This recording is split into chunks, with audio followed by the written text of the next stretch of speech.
Hi there, welcome back to Retirement Clarity Radio. I am your host, Scott Newhouse. I am so glad that you're here, and the dozens and dozens of other people listening to this podcast are here as well. I'm so honored that you're giving me, 10 to 15 minutes of your time each week to learn a little bit more about what you need to do to have the best retirement possible. One little formatting note, I am changing the way I do things on the show. So yes, it still is available as a podcast. It'll always be available as a podcast. I am also, though, recording these videos and then uploading them to YouTube. So if you want to watch me talk about these issues, you can just search for Retirement Clarity Radio on YouTube, and then you can watch me there. Also, if you like to read, which is how I like to learn things, I don't really like videos or podcasts as much as reading. You can just go to my website and click on the blog, and then you will be able to read the blog post and the podcast there. And so my website is forthrightfinances.com. And then you just click on blog. Again, forthrightfinances.com, and then just click on blog. And then all the blog posts, all the podcasts that you've listened to should be uploaded there. So without any further ado, let's just get into today's episode, which is estate planning.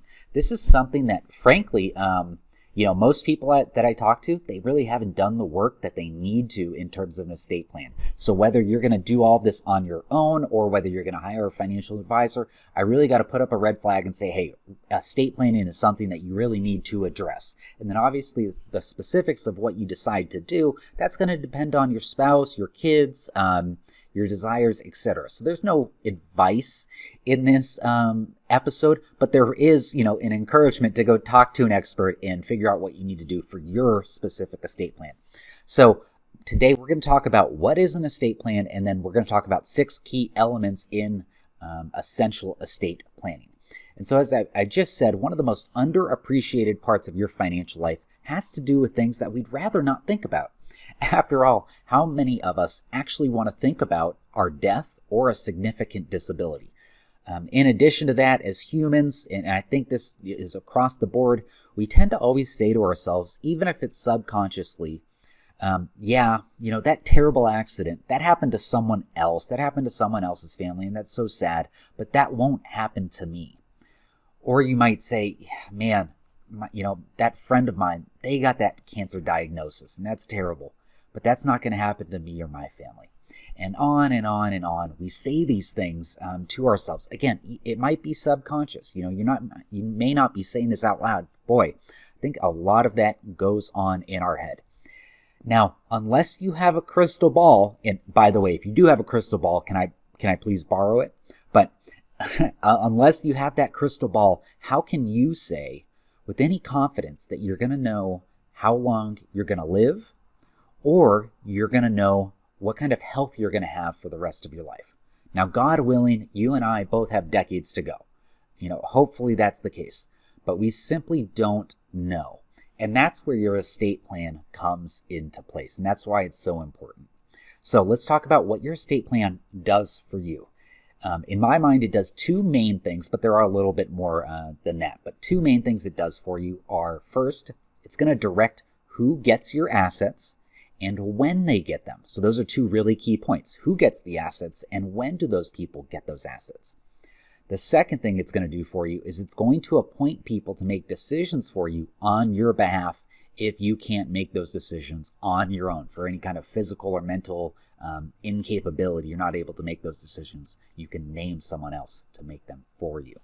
So there is more to it than that, but those are 2 hugely essential points, and that's why I think everyone needs an estate plan. Maybe they don't need every single document that I'm going to go through here. Again, you got to talk to the attorneys and the lawyers and the estate planners to figure out what exactly you need. But everyone needs a plan to make sure that those assets go to where you want them to go and when they get there.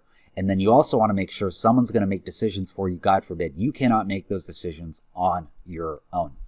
So those are some reasons why I think an estate plan is so important. Let's talk about logistics. What is an estate plan? Now, again, I'm going to repeat myself. This can vary by person, but in general, it's going to include a number of documents, including a will, a trust, powers of attorney and durable powers of attorney, healthcare directives, beneficiary designations, and then if you've got young kids, guardianship designations. So let's go into a little bit more detail on each of these. So the first one is a will. A will is a legal guide for what you want to happen to your possessions when you die. And so one of the most important parts of a will is who you name as executor. And this person then becomes responsible for carrying out the wishes outlined in your will. Now, if you do not name an executor, this person is selected by a judge, and it's usually your closest living relative. But again, that's really state specific. But that's, typically what we see. Now, when you die, your will is going to go through something called probate, which is a public process involving a court. It can be time consuming and it can be expensive.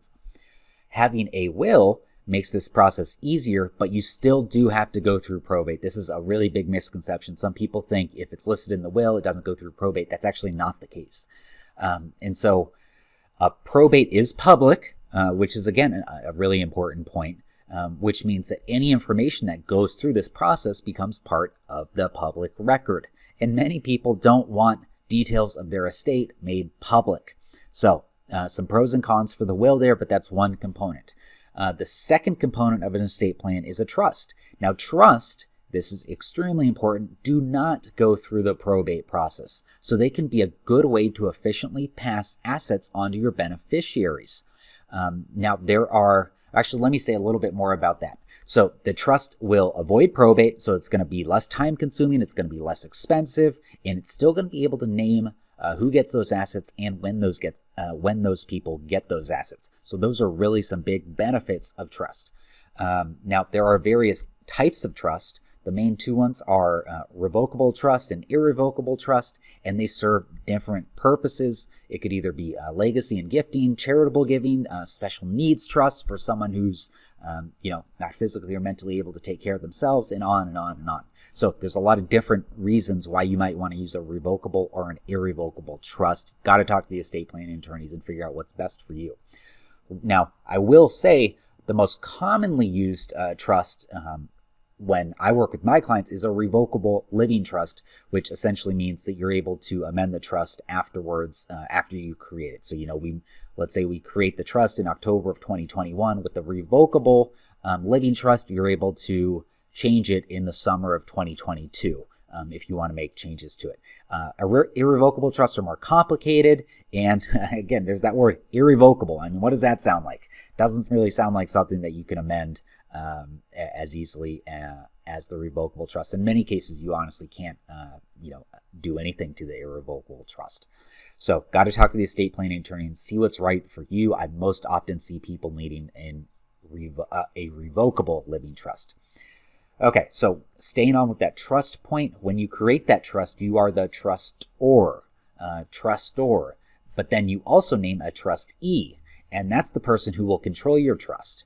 And then you also, in that trust, name the beneficiaries, and those are the people who are going to receive assets within it. So there's a lot of different terms, and it's, again, really important for you to understand all those terms and name people to fill those roles, so you know exactly what's going on and what's going to happen if you pass away or have some kind of disability and you need those people to come to your aid and assistance.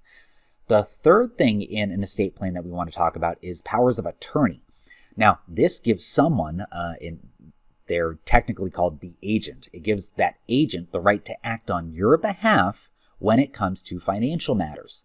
Now, a durable power of attorney lasts after you're incapacitated. So essentially, so we have the power of attorney and then we have a durable power of attorney. Essentially, with the durable power of attorney, if you're hit by a car and you're unconscious, that durable power of attorney is the person who's going to make sure your mortgage gets paid and they can complete other tasks for you after you're incapacitated.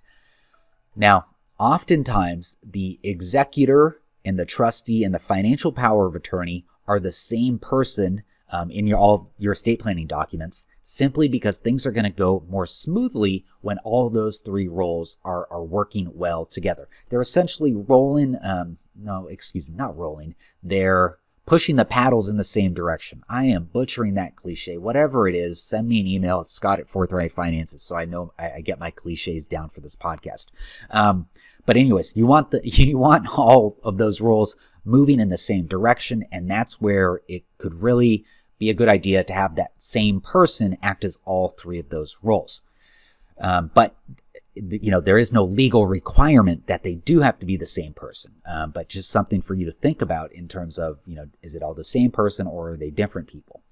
Okay, now let's move on to one other thing, which is our healthcare directives. Now, these are different types of powers of attorney, and it may be referred to as a medical power of attorney, and that medical power of attorney may be part of a broader healthcare directive that you have, which is also called an advanced care directive. So I know I said a lot there, but the fourth point that we're going through here is a medical power of attorney, which is part of your healthcare directive, which could also be called an advanced care directive. And all we're doing here, despite those three similar terms, is that we're detailing your wishes in case you're unable to make those wishes. And so you can tell your agent in terms of your healthcare decisions what you would like them to do. Do not resuscitate is a prime example of this. If I am on some kind of hospital bed and the doctor thinks I'm going to be in a vegetative state for the rest of my life, well, when you're healthy, you can make a decision in terms of how you want to be taken care of. Do you want to give it 2 weeks and then if the doctor still thinks there's no recovery, well, we're going to have to, let you go and let you pass on. Do you want to, try for years to make this work, etc.? Again, it's really important to talk to your estate planning attorney, understand what these healthcare directives mean, how they would apply in different situations, make sure you understand the terms. And then, but what's really important is when you're healthy, right now, when you're healthy, you can set up what you want to happen in the future. And that's amazing. And that can assist your agent in terms of helping execute your wishes. Now, again, all of these rules and the forms, they differ by state. So you gotta talk to the experts. One other thing is that if you don't put in too specific of instructions, let's say you just name one person as your healthcare agent and they're going to make those decisions for you, but you really don't get into the nitty-gritties in terms of specifying what you want to happen to you, well, what's going to happen is, let's say I appoint my mom, if she's listening, hi Wendy, I appoint my mom as my healthcare agent, but I don't name any of the specifics, then she's going to have to make up her mind in terms of what she thinks I would want. And, she might have a good idea of it, but maybe she doesn't. And maybe she executes things that she thinks is what I would want, but in reality, they're not. And the reason why she's kind of having to guess here is because I did not take the time to lay out all of the instructions beforehand right now when I'm healthy. And in case you're wondering, I got all this done over the summer. And I think you should really do that as well. But so, you can assist all of these people in your trust, wills, powers of attorney by putting in good instructions right now when you're healthy and telling them what you would want them to do. And that's going to make their life easier. And it's going to also obviously make sure that your wishes are followed. So really important points there. We're wrapping up here. Our fifth point is your estate plan is also going to go into detail on who gets what. So things like retirement accounts and your life insurance policies, those do not go through probate. Don't have to worry about that. And instead, they are going to pass directly to whoever you name as beneficiaries on those policies, accounts, etc. And you'll obviously have the primary and potentially contingent beneficiaries on that as well.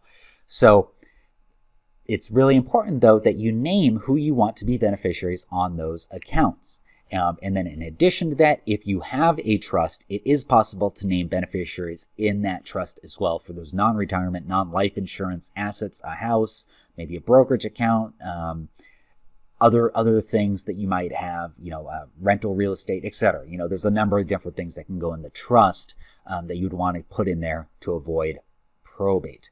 Our last thing as we wrap up here is if you have kids, minor kids, not your 30-year-old adult child who's, off on his own and doing well, but if you have minor kids and you are able to name who your estate plan, you're able to name who should be the guardian of your minor children, God forbid anything happened to you before they, grow up and become an adult. So One thing to note here, and this is a little funny, but you're actually not legally obligated to notify this person, although I think it is great practice to notify this person and have conversations about, hey, if something happens to me, would you be able to take care of my 3-year-old, 5-year-old, 7-year-old? Because that is really a big, it's obviously a big commitment. And you want to make sure that they're going to have the capacity to do it and the desire to do it. And then you obviously want to make sure that you're naming people that you want to raise your kids. God forbid you are not able to raise them yourself. And so again, if you have minor kids, this is just so important. Name those legal guardians and just spell out who you want to take care of your kids, and make sure you have good conversations about what that would look like with the people that would take over raising your kids if we lose you way too early. So as we wrap up here, look, for most people, estate planning is not fun. This isn't as fun as talking about, the Reddit stocks or Bitcoin or getting a, 30% return on your investments. But it, honestly, I think it might be more important than any of that stuff. It does require you to think in great detail about a lot of worst case scenarios in your life that we would prefer not to think about, that we think won't happen. We think we're going to live till 80 or 90, but boy, we're not sure if that's going to happen.